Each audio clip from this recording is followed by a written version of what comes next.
अखिल भारतीय अनुसूचित जाति समन्वय समिति के बैनर तले राजभवन के समीप एक दिवसीय धरना दिया गया। आपको बता दें, जिसमें पूर्व नेता प्रतिपक्ष अमर कुमार बावरी, पूर्व विधायक समरी लाल, पूर्व आजसू विधायक रामचंद्र सहित भी शामिल हुए। इस दौरान समिति से जुड़े अध्यक्ष सहित तमाम सदस्यों द्वारा अपनी विभिन्न सूत्री मांगों को लेकर जानकारी दी गई। साथ ही राजभवन में ज्ञापन भी सौंपा गया। वहीं धरना प्रदर्शन के माध्यम से अनुसूचित जातियों के हक और अधिकार को लेकर आवाज भी बुलंद की गई।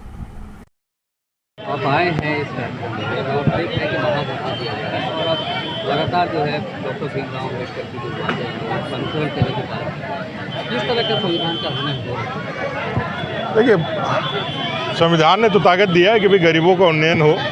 सरकारें जो भी आए वो जन कल्याण को आधार बना करके जो सबसे पिछड़े क्षेत्र में लोग रहते हैं या सबसे अंतिम पायदान पे जो लोग हैं उनके उन्नयन के लिए योजनाएं बनाए और उनको आगे बढ़ाने का काम करे।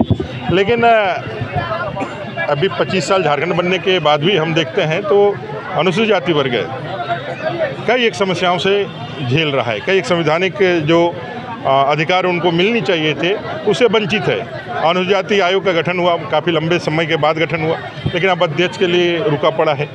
आप देखेंगे सफाई कर्मचारी आयोग वो जो उसको उठा सकता है उसके विषय में, या जो भी आयोग हैं जैसे जेपीएससी है, जेसीसी है, ऐसे आयोगों में एक अनुसूचित जाति का प्रतिनिधि रहना चाहिए। ऐसा संविधान में एक परंपरा है, एक ताकत है, लेकिन उसका भी उल्लंघन किया जा रहा है। अब सबसे बड़ी समस्या एक और है, जो पढ़े लिखे, हमारे पास शिक्षा ही एकमात्र ताकत है जिससे हम आगे बढ़ सके। अब पढ़ने लिखने के बाद अगर यदि उसको कास्ट सर्टिफिकेट ना मिले कानून रहने के बाद भी, और बच्चे अगर बढ़िया किसी एग्ज़ाम को क्रैक करते हैं, वहाँ पास होते हैं, और फिर एडमिशन अगर ना हो सिर्फ एक सर्टिफिकेट के लिए, तो कौन दोषी है? कानून रहने के बाद भी नहीं बना पाए, कौन दोषी है? यहाँ इस रांची में जहाँ हम खड़ा हैं, मेयर का पद का आरक्षण एससी का हो जाने के बाद, राजपत्र के घोषणा हो जाने के बाद वापस ले लेना, कई एक जगहों पर दलितों को उपेक्षित, शोषित किया जा रहा है। और अब समाज जो है धीरे धीरे इन सारे विषयों को अपने से जोड़ करके देख रहा है। और पहली बार झारखंड में ये प्रयास किया गया है अनुसूचित जाति समन्वय समिति के माध्यम से कि हम सभी समाज के लोग एक मंच पर, दलगत रूप से भी भिन्न भले क्यों ना हो, लेकिन हम एक कॉमन एजेंडे के साथ जो हमारी कॉमन समस्याएं पूरा समाज झेल रहा है उसको लेकर के आगे बढ़ेंगे और सरकार पे एक जन दबाव बना करके हम इसको लेने का काम करेंगे। राज्य में 21 उपजाति के लोगों को हमने बुलाने का काम किया है और उनका जो इस राज्य में जो संवैधानिक अधिकार है, संवैधानिक जो मांगे लगता रहा है, चाहे वो अनुसूचित जाति आयोग का मामला हो, चाहे जेपीएससी जेसीसी जैसे बोर्ड निगमों में उनकी प्रतिनिधित्व की बात हो, सहकारिता विकास निगम, अनुसूचित जाति सहकारिता विकास निगम के मुख्य पदों पर अनुसूचित जाति के लोगों को पदस्थापित का मामला हो, या जनसंख्या के आधार पर प्रतिनिधित्व का मामला हो, इसी तरह से 17 एजेंडा के लेकर हम लोगों ने आज सारे सामूहिक रूप से अनुसूचित जाति समन्वय समिति के बैनर तले जुटने का प्रयास किया है। और यह लड़ाई यहाँ पर रुकने वाला नहीं है। अगर सरकार हमारी संवैधानिक अधिकारों को नहीं मानती है, अगर आयोग को गठन नहीं करती है, संवैधानिक बोर्ड निगमों में हमारी अगर अनुसूचित जाति समाज को भागीदारी सुनिश्चित नहीं करती है, तो हम सब चुप नहीं बैठेंगे। हम मुकेश नायक जी के नेतृत्व में, हम संदीप नायक जी के नेतृत्व में, हम जगदीप दास के नेतृत्व में, टिंकू दास के नेतृत्व में, संतोष रजक के नेतृत्व में, अमर कुमार बावरी जी के नेतृत्व में, टोटल अनुसूचित जाति का समूह के नेतृत्व में संघर्ष करने के लिए हम लोग सब तैयार हैं। और अगला जो लड़ाई हमारा होगा, वंचित जो समाज हमारे जो इस राज्य में है, जो हाड़ी समाज, बावरी समाज, तुरी समाज, घासी समाज, नायक समाज और जो सुपन समाज के लोग जो जिनको जाति प्रमाण पत्र से लगातार उपेक्षित किया जा रहा है, उनके लिए होगा और हम सब सड़क से सदन तक इसके लिए संघर्ष करेंगे। अच्छा रजक जी, एक बात बताइए। देखिए, चूँकि बदबू से परेशानी तो होता है, हम सब यहाँ अपनी मांगों को लेकर बैठे हुए हैं, लेकिन ऐसा ना हो जाए कि हम बीमारी लेकर जाएं। तो कहीं ना कहीं जिला प्रशासन को इस पर पुनः विचार करना चाहिए कि चूँकि धारणा को हम ऐसा स्थान दें ताकि वहाँ पर लोग आराम से अपनी बातों को रख सके। और धरना कार्यक्रम में माननीय लोग भी उपस्थित होते हैं, चाहे सरकार के हों या सरकार के बाहर के लोग हों या विरोधी दल के लोग हों, सारे लोग आते हैं। उनका सम्मानपूर्वक सरकार को जो है या जिला प्रशासन को आदर के साथ एक अच्छा जगह को चयन करना चाहिए और सुशोभित तरीका से जो है ताकि इसका संचालन हो सके।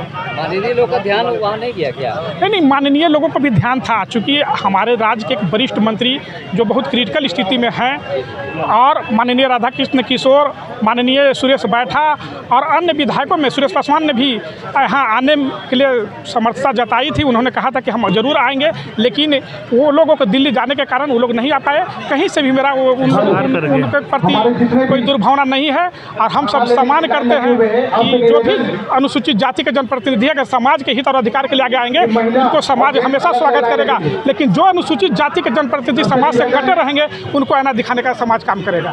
भैया अपना उपेंद्र कुमार रजक, सदस्य अनुसूचित जाति समन्वय समिति के माध्यम से मेरे अनुसूचित जाति समाज के तमाम जो यहाँ पे धरना में आए उन लोगों को तहे दिल से शुक्रिया अदा करता हूँ, धन्यवाद करता हूँ।